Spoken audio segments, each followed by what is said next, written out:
IT বাড়ির পক্ষ থেকে আমি Mohammad Abdul Kader search engine optimization Bangla video tutorial আজকের পর্বে সবাইকে স্বাগত জানাচ্ছি।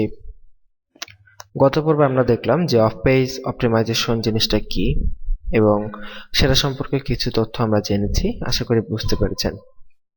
আমাদের আজকের পর্বের বিষয় হচ্ছে অফ পেজ অপটিমাইজেশন কেন বা এর গুরুত্বটা অ্যাকচুয়ালি কি। আমরা ধরেন আপনি যদি একটা সার্চ ইঞ্জিন হতেন, ঠিক আছে?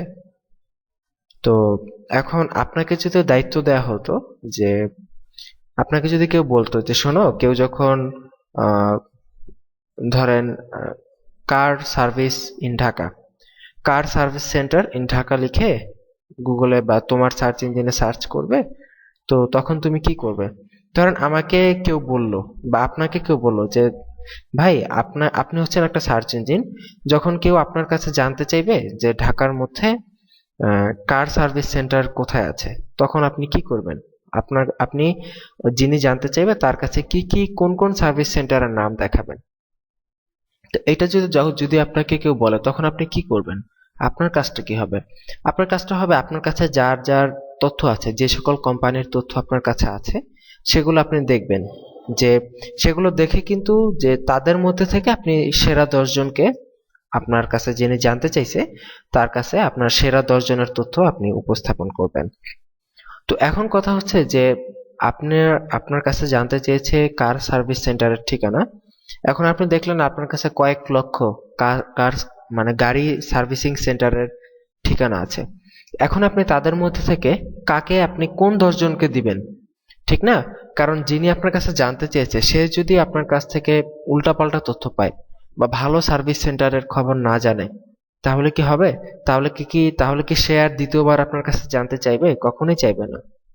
তো এখন আপনার জন্য কিন্তু এটা কঠিন হয়ে যাবে যে আপনি তাকে এমন 10টা সার্ভিস সেন্টারের ঠিকানা দিতে হবে যে 10টা সার্ভিস সেন্টার অত্যন্ত ভালো এবং যাদের সুনাম আছে। তো এখন আপনি তো একটা সার্চ ইঞ্জিন ধরলাম কিছুক্ষণের জন্য, এখন আপনি একটা মেশিন, আপনার তো মানুষের মতো ব্রেন নাই সাপোজ। তো এই যে এখন আপনার যে মানুষের মতো ব্রেন নাই, আপনি তাহলে একটা মেশিন হয়ে কিভাবে নির্বাচন করবেন যে কোনটা ভালো, কোন গাড়ি সার্ভিসিং সেন্টারটা ভালো? আপনি কিভাবে বুঝবেন? কারণ তাদের সবার ইনফরমেশনে কি আছে, তাদের সবার নাম আপনার কাছে আছে, ঠিকানা আপনার কাছে আছে, বিস্তারিত তথ্য আপনার কাছে আছে, কিন্তু এখন কে ভালো সেটা আপনি কিভাবে নির্বাচন করবেন, তাই না? অবশ্যই আপনি তাদেরকে এভাবে নির্বাচন করতে পারেন যে তাদের মধ্যে কোন কোন কোম্পানির কাস্টমার সুনাম আছে, ওই সকল কোম্পানি থেকে যারা সার্ভিস নিয়েছে, গাড়ি সার্ভিসিং করিয়েছে, ওই সকল যারা কাস্টমার আছে ওই কোম্পানিগুলার, সেই কাস্টমাররা সন্তুষ্ট কোন কোন কোম্পানির উপর, সেই কাস্টমাররা বিভিন্ন জায়গায় বিভিন্ন ফ্রেন্ডদের কাছে বিভিন্ন জায়গায় কোন কোম্পানি সম্পর্কে ভালো কথা বলে, কোন কোম্পানি সম্পর্কে ব্যাড মন্তব্য করে, এইগুলা যদি তথ্য আপনার কাছে থাকে, এইগুলো তথ্য যদি আপনি সংগ্রহ করতে পারেন, তাহলে কিন্তু আপনি নিমিষে বুঝে ফেলবেন, হ্যাঁ এই 10টা কোম্পানি হচ্ছে এই 1 লাখ কোম্পানির মধ্যে সেরা কোম্পানি। কারণ কি? কারণ হচ্ছে এই 10টা কোম্পানির যারা কাস্টমার তারা তাদের গাড়ি এই কোম্পানি থেকে বা এই সেরা 10টা কোম্পানি থেকে সার্ভিসিং করিয়ে খুব খুশি, সন্তুষ্ট, তাদের সম্পর্কে সবাই ভালো বলে। তো এইভাবে কিন্তু আপনি সেরা 10 জনকে নির্বাচন করবেন, ঠিক আছে? তো ঠিক একই পদ্ধতি অবলম্বন করে গুগল বা অন্যান্য সার্চ ইঞ্জিন সমূহ। সেরা সাইট খুঁজে বের করার জন্য শুধুমাত্র সেরা তথ্য থাকলেই হবে না। দেখা গেছে এমন একটা গাড়ি সার্ভিসিং কোম্পানি, তাদের সার্ভিস খুবই খারাপ, কিন্তু দেখা গেছে তারা এত সুন্দরভাবে লিখছে গুগলে যে যে কেউ দেখেই মুগ্ধ হয়ে যাবে, তাদের ভাষা এত সুন্দর, এত চমৎকার, কিন্তু সার্ভিস করাইতে গেলে দেখবেন আপনার গাড়ির পার্টস একটার জায়গায় আরেকটা লাগায় ফেলছে, মানে আপনার গাড়ি নষ্ট করে ফেলছে। তো এইটা যাতে না হয়, গুগলে যারা খুঁজবে বিভিন্ন সার্ভিস, গুগল যাতে তাদেরকে 100% সঠিক রেজাল্টটা দিতে পারে, এর জন্যই মূলত গুগল এই অফ পেজের ব্যবস্থা করছে। মানে অফ পেজ সিস্টেমটাই হচ্ছে এই জন্য যে অফ পেজে আপনার ডিরেক্টলি আপনার ওয়েবসাইটে যেতে হবে না। অফ পেজের মাধ্যমে আপনি আপনার ওয়েবসাইটের সুনাম, বিভিন্ন বিষয়, বিভিন্ন তথ্য, বিভিন্ন র্যাঙ্কিং, বিভিন্ন রিভিউ, বিভিন্ন ফিডব্যাক বিভিন্ন জায়গায় ছড়িয়ে দিবেন। এর ফলে দেখা যাবে কি যে গুগল দেখবে, হ্যাঁ এই সাইটটা তো বিভিন্ন জায়গায় এই সাইটটা নিয়ে কথা বলা আছে, এই সাইটটা সম্পর্কে ভালো ফিডব্যাক আছে, এই সাইটটা নিয়ে অনেকেই লিঙ্কিং করেছে, তার মানে কি, হ্যাঁ অবশ্যই এই সাইটটা ভালো। তখনই আপনার সাইটটাকে গুগল টপে আনবে। এইভাবে কিন্তু গুগল নির্বাচন করবে যে আসলে কার অফ পেজ অপটিমাইজেশন যত বেশি ভালো, সে তত বেশি ভালো, মানে গুগলের সার্চ রেজাল্টে ভালো অবস্থানে আসতে পারবে। ব্যাপারটা আশা করি অনেকটা বুঝতে পারছেন। আমি আরেকটা এক্সাম্পল দিই রাজনীতি নিয়ে। অ্যাকচুয়ালি আমাদের ধরেন যখন কেউ রাজনীতি, ধরেন ভোটে কেউ দাঁড়াবে, ইলেকশনে দাঁড়াবে, ঠিক আছে? তো ইলেকশনে দাঁড়ানোর আগে কিন্তু নমিনেশন হয় অ্যাকচুয়ালি। সো সেখানে কিন্তু দেখা গেছে যে একটা এলাকায় ধরেন মেম্বার নির্বাচন হবে। তো 10 জন আসলো, যে 10 জন মেম্বারে দাঁড়াতে চায়। তো এখন 10 জনতে কি আসলে গভর্নমেন্ট অনুমতি দিবে মেম্বারে দাঁড়ানোর? ধরেন আসন আছে 5টা, যে 5 জন দাঁড়াতে পারবে। তখন এই 10 জনের মধ্যে থেকে কোন 5 জনকে তারা মেম্বার পদে দাঁড়ানোর অনুমতি দিবে?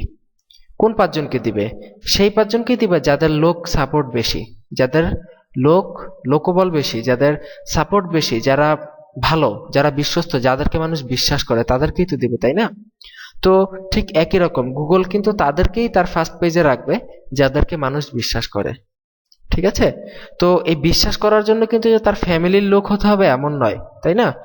বিশ্বাস সবার করতে হবে। ঠিক ওয়েবসাইটটাও একই রকম, যে আপনার ওয়েবসাইটে বিশ্বাস করার জন্য যে আপনার ওয়েবসাইটের ভেতরে যা কিছু আছে সেটাই শুধু গুগল দেখবে এমন না।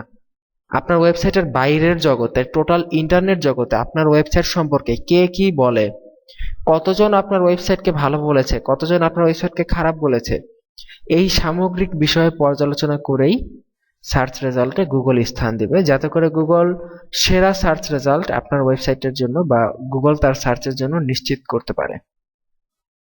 ঠিক আছে? গুগলের একটাই টার্গেট সেরা সার্চ রেজাল্ট শো করানো, যাতে করে যে সার্চ করবে সে যেন অত্যন্ত মুগ্ধ হয়ে যায়, খুশি হয়ে যায় গুগলের প্রতি। ঠিক আছে? তো এইটা করার জন্যই অফ পেজ অপটিমাইজেশন। এইখানে বিভিন্ন ধরনের কাজ করতে হয়, যেটা যত প্রকারের কাজ করা যায় আর কি আপনার ওয়েবসাইটকে সাপোর্ট করানোর জন্য, সে সকল প্রকারের কাজ অফ পেজ অপটিমাইজেশন এর আন্ডারে পড়ে। তো অফ পেজ অপটিমাইজেশন কি, আশা করি অল্প কথায় বুঝতে পেরেছেন।